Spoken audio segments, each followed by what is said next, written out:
Welcome back sa aking channel. Ituturo ko naman sa inyo ngayon ang timpla ng lakas. Sa planggana ko lang titimplahin at wala akong mapatungan ng cellphone sa bangka. Asukal, kalahating kilo. Third class, 1 kilo. Baking powder, 1 kutsara. Puno. Vanilya, 1 puno lang sa takip. Napabili ka? May itlog pa sana ito kaso wala kami. Hindi ko lang muna lalagyan. Tubig, 3/4 lang sa ibap.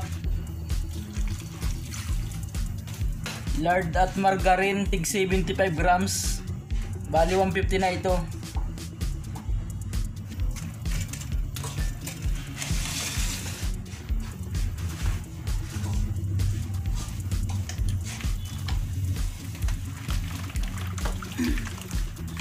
Tunawin nyo lang yung asukal para di kumunat. Di makunat yung masa ninyo. Pag tunaw na yung asukal, ilagay nyo na yung third class.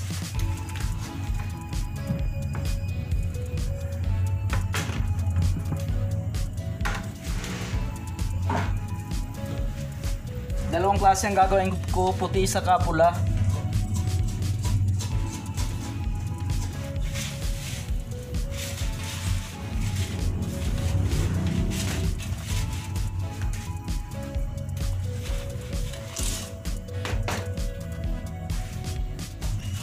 Ito na yung puti. Timpla pa ang isa, kulay pula. Asukal, kalahating kilo. Third class, 1 kilo. Baking, 1 kutsara, puno.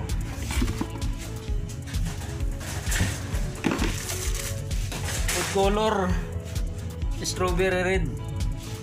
Tansyahin nyo na lang, kaunti lang.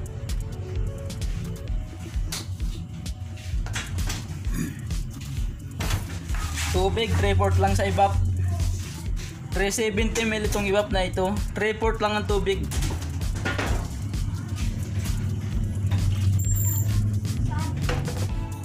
Lard at margarine, 150 grams. Tig 75 grams ito. Hati naman sila.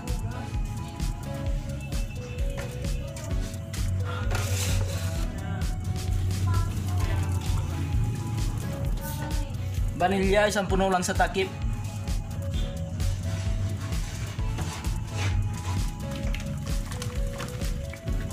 Ilagay nyo na yung third class pagkatunaw na yung asukal.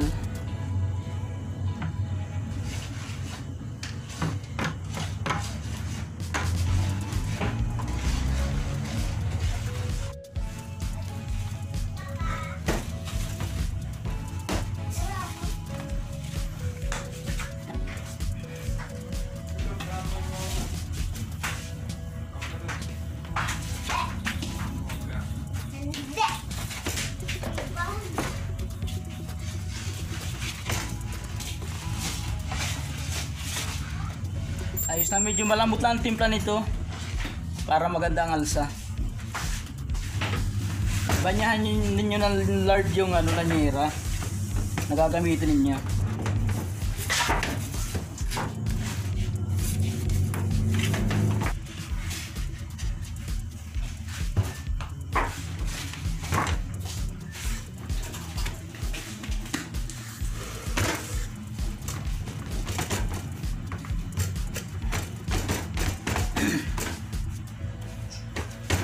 Dapat pantay yung pagka-lapat sa lanyera para hindi na baba na taas yung masa.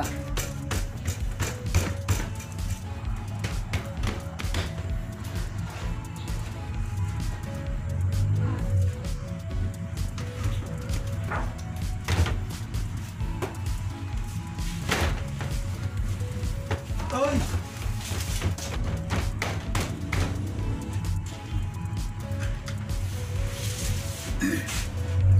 Dapat yung panabi pantayin din ninyo. Yung panabing ganito may nababa, may nataas sa ganyan.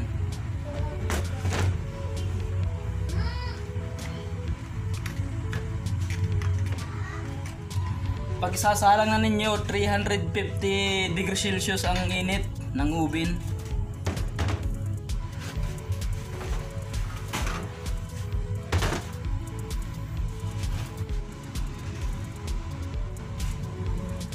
Isalang nyo na pag mainit na.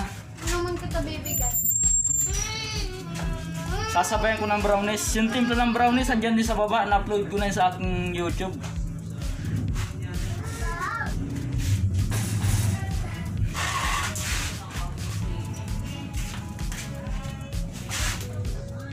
Pahinaan nyo na pag umalsa na. Galing mo, tinawag kinakain.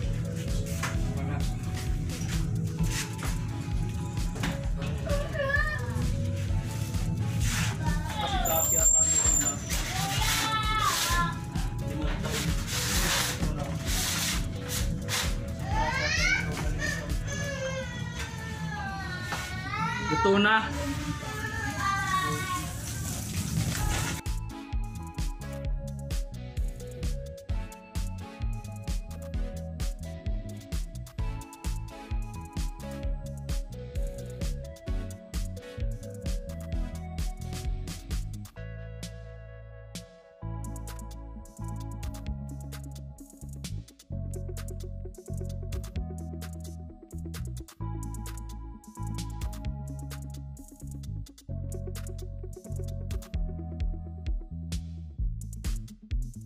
Ito naman yung icing ng lakas.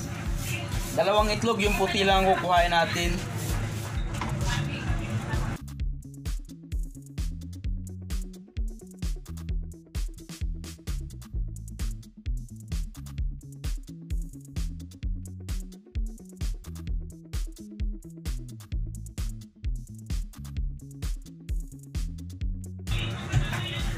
Filtra ako 350 grams.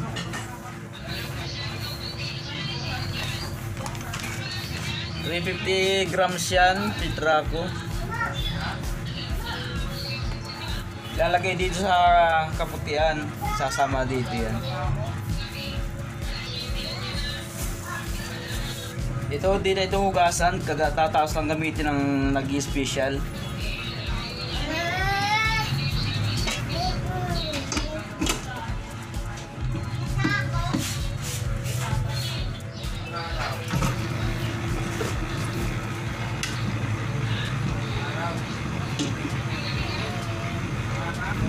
Mahina lang muna ang andar sa una.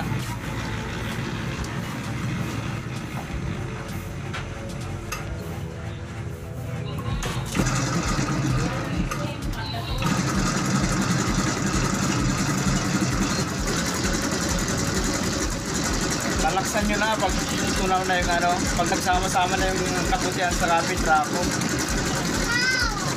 Naka number 3 na yan.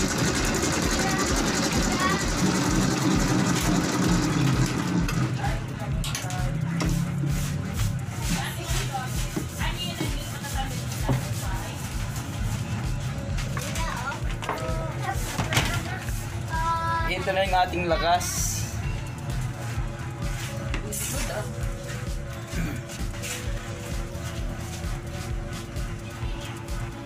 Merengue itong icing niya.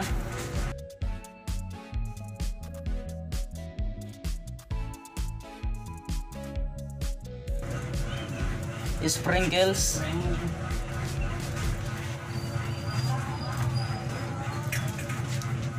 Huwag nyo munang i-slicein. Patigasin nyo muna yung icing niya para hindi masira. Pag ma-icing kayo, yung likod ang icingan ninyo.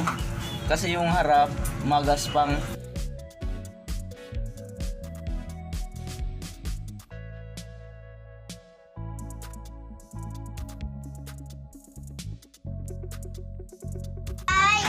May nakasubra. Gawin na lang nating merengue ito. Opo, tapos na. Tapos na? Plastic ko na lang binalot. Konti lang naman ito. Kainin lang ito ng mga bata.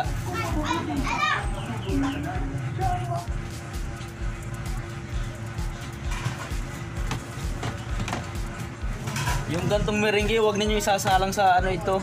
Pag buhay ang ubin, dati ay patay na. Yung kapapatay lang. Pangit ang paggagawa, mabilisan lang yan. I-slice na ninyo pag matigas na yung icing.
Tag 2 piso lang ang isang piraso nito.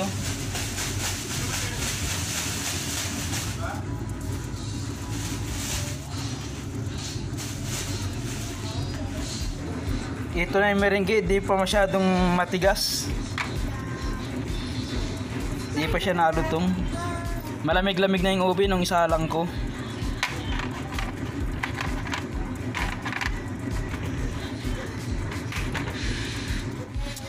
Hanggang dito na at marami.